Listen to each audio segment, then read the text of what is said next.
மறந்தவதான் தூக்கி எடுத்து என்ன தோள் சுமந்து காத்தவதான் தூளி படுக்கையிட்டு தூங்க பாட்டு படிச்சவதான்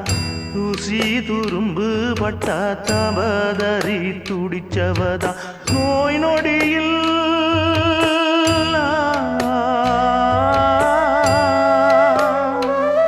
நான் நோய் நொடியில் விழுந்தா அவ பாய் படுக்க இழந்தா தன் வாய் வைத்த மறந்து என்ன கோயில் கோலம் சுமந்தா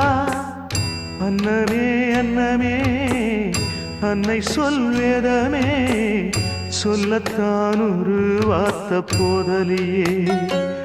ஏன் சொந்தந்தான் தாய விட்டு போகலியே